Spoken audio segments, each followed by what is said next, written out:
Hello दोस्तों, welcome back to horror stories FM. तो चलिए दोस्तों, बिना देरी किए आगे बढ़ते हैं आज की कहानी की ओर। दोस्तों, हमारी आज की कहानी किशोर की है, तो चलिए हम इसे किशोर के जीवानी सुनते हैं। हेलो दोस्तों, मेरा नाम किशोर है। मैं जयपुर का रहने वाला हूँ। ये घटना तब की है जब मैं 10th क्लास में था। हम लोग 3 मंजिले घर में रहा करते थे। सबसे ऊपर वाली मंजिल में मेरे ताया जी रहा करते थे। वो थोड़े दिमागी तौर पर बीमार भी थे। इसी वजह से मेरी ताई अपनी एक लौती बेटी को लेकर अपने मायके में ही रहा करती थी। ताया जी दिमागी तौर पर बीमार होने की वजह से अक्सर घर से बाहर ही रहा करते थे। वो अपनी फ्लाइट को ताला लगाकर भी नहीं जाते थे। मैं एक दिन उनके कमरे में चला जाता हूँ और मैंने उनके कमरे में एक भूतों की किताब देखी और उसे देखते ही मैंने उसे उठा लिया और मैं उस किताब को उठाकर वापस आ गया और मैंने उस किताब को अपने बैग में डाल लिया। इस बात के बारे में मेरी बहन को भी पता था। मैं वो किताब तो पढ़ता था, लेकिन मुझे समझ नहीं आता था कि इसमें क्या लिखा है। बस मैं इतना जानता था कि इस किताब को पढ़कर हम भूत प्रेतों से बात कर सकते हैं। और मेरी बहन ने ये बात मेरी माँ को बता दी। इस बात पर मेरी माँ मुझे बहुत डांटती है।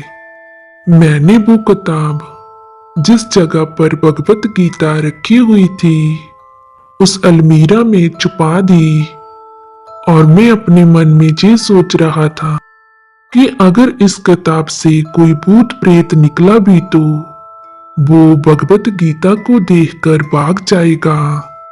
बस ये मेरा एक बचपना था। वो किताब वहीं पर रखी रही और उस अलमीरा में रखे हुए उस किताब को तकरीबन 4 महीने गुजर जाते हैं। तो मैंने एक दिन सोचा कि आज तो मुझे किसी भूत प्रेत को मिलना ही है। मुझे भूतों को देखने की बहुत इच्छा होती थी, इसीलिए मैं बस किसी तरह भी भूत को देखना चाहता था। उस किताब में बहुत से तरीके लिखे हुए थे कि कैसे भूत से मिलना है, जिन से मिलना है, कौन सा काला जादू करना है, क्या क्या सामग्री लगेगी, ये सब कुछ लिखा हुआ था।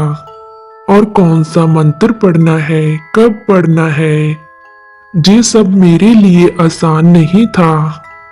और फिर मैंने एक काला जादू किया जिससे जिन आ जाता है और मैंने मंगलवार को वो काला जादू किया।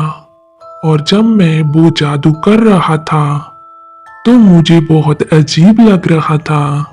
मुझे बहुत डर भी लग रहा था। मगर भूत प्रेतों से, जिन वगैरह से बात करने का शौक मुझे और भी ज्यादा वो काला जादू करने के लिए उकसा रहा था।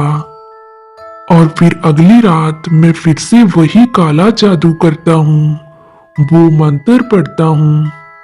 मैं वो मंत्र पढ़ते हुए सो जाता हूँ और रात के समय मुझे ऐसा लगता है कि जैसे कोई मेरे पलंग के पास खड़ा हुआ है और मेरा पलंग हिल रहा है।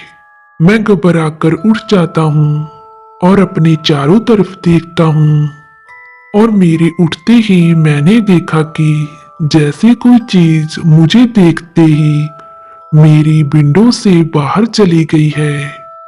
मैं बहुत डर जाता हूँ और अब मुझे एहसास भी हो चुका था कि वो भूत प्रेत मुझसे बात करने की कोशिश कर रहे हैं।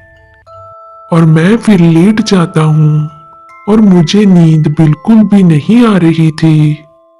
मुझे ऐसा एहसास हो रहा था कि जैसे वो सब चीजें मेरे आसपास ही हैं और उन सब चीजों को इधर उधर ढूंढते हुए मुझे पता ही नहीं चलता कब मेरी आंख लग जाती है और रात के तकरीबन 1 बजे मेरी गाल पर एक जोरदार थप्पड़ पड़ता है। मैं घबराकर जल्दी से उठ जाता हूँ। डर के मारे मैं पूरा पसीने से भीग चुका था। वो थप्पड़ मुझे इतनी जोर से लगा था, उस थप्पड़ के निशान मेरे चेहरे पर थे। मैं अपने चारों तरफ देखता हूँ, लेकिन मेरे आसपास कोई नहीं था।